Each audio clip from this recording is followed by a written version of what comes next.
আমি যতগুলা ভিডিও বানাইছি সব ভিডিও থেকে আজকে ভিডিওটা ভিন্ন ধরনের। অ্যাকচুয়ালি ভিডিওটা করতে আমার অনেকটাই ভালো লাগতেছে। কি জন্য ভিন্ন ধরনের করলাম পুরোপুরি ভিডিওটা না দেখলে কিন্তু কিছুই বুঝতে পারবেন না। তো ভিডিওটা শুরু করা যায়। সকাল সকাল কামে আইছি সব ভাই ব্রাদারকে নিয়ে সাইডে আসতে না আসতে প্রজেক্টের যেগুলো ইঞ্জিনিয়ার ছিল ওনারা আইছে আমার বগলে, আর উনি আইছে সেল অফিসের স্যার এবং কি বাইদো তাদেরকেও নিয়ে। সেল অফিসের থেকে যেগুলো মানুষ নিয়ে আইছে হয়তো আমি আগে দেখি নাই কোনোদিনও, ফার্স্ট টাইম দেখতে আইছি, কারণ আমি বাড়িতে গেছিলাম তারপরে এবং স্টাফ চেঞ্জ হয়েছে, তার জন্য আমার টন কিন্তু অনচেনা চেনা লাগতাইছে। হয়তো যতগুলা মানুষ দেখতে আইছেন ক্যামেরাতে আপনারা, হয়তো এইগুলো মানুষ কিন্তু খাস করে আমার বগলে আইছে আজকে নিয়ত করে। আপনারা আবার কমেন্ট করে কইবার পারেন যে হয়তো আপনি আবার কোন পাচ্ছি আপনার বগলে এত মানুষ গেল যে। আপনাদের এই কথারও অ্যান্সার দিব, হয়তো ভিডিওটা দেখতে থাকেন সবই কিছু পাইবেন এই ভিডিওতে। অ্যাকচুয়ালি এই কোম্পানি আমি কিছুই না, এই কোম্পানিতে আমি কাম করি, তার সাথে পাশাপাশি কয়টা দেওয়ানগিরিও করি।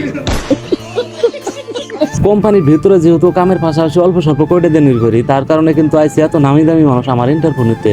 ইন্টারভিউ মানে কি, আমরা যে কামগুলা করি হয়তো কিরকম মেহনত হয়, কি করি না করি, কিছু জন্য কাম করি, এরকমই আর কি কিছু কথা তুলে ধরলাম তাদের ক্যামেরার সম্মুখে। হয়তো আমি চাইলে আপনাদেরকে শুনাইতে পারতাম অরিজিনাল ভয়েসটা, কিন্তু এই ভয়েসটা হয়তো পরে দিতেছি। ভয়েসটা শুনে আপনারা দিশা পাইছেন, এটা আমার বলার কিছুই নাই, তারপরেও বলে দিলাম। খাস করে আমি এই জন্য অরিজিনাল ভয়েসটা রিমুভ করে দিছি। তার মানে সাহেবদের সাথে হিন্দি দিয়ে কথা বলতে হয় এবং কি মারাঠি যেহেতু জানি না, হিন্দিতে বলছি, অল্প স্বল্প জানি আর কি, টোটাফোটা। আবার আমার ভিডিও হয়তো সবগুলো ভিডিও বানাই আমি বাংলা কথা দিয়ে, তার জন্য আমি হিন্দিটা রিমুভ মানে বাংলা কথা দিয়ে দিচ্ছি। ইতিমধ্যে কিন্তু তাদের কাছে ইন্টারভিউ দেওয়া কমপ্লিট হয়ে গেছে। আমরা আইছি এখন আমরা উপরে, হয়তো উপরে অল্প স্বল্প ভিডিও করব কাজের, তার কারণে কিন্তু আমাদের সবাইকে নিয়ে আইছে উপরে।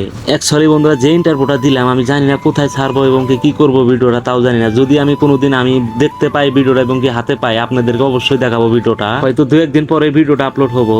আপলোড হওয়ার পরে হয়তো আমি ডাউনলোড দিয়ে ফির আবার রিপিট আমার পেজে ছাড়বো, ভিডিওটা দেখতে পারবেন। তো আমি একলা না, হয়তো ম্যাডাম গুলোও দেখতে পারবেন ফেস টু ফেস এবং কি স্যারদেরকেও দেখতে পারবেন। তো বন্ধুরা, আজকের ভিডিওটা এই ছিল। যদি আমার ভিডিওটা ভালো লেগে থাকে অবশ্যই একটা লাইক মারবেন, শেয়ার মারবেন।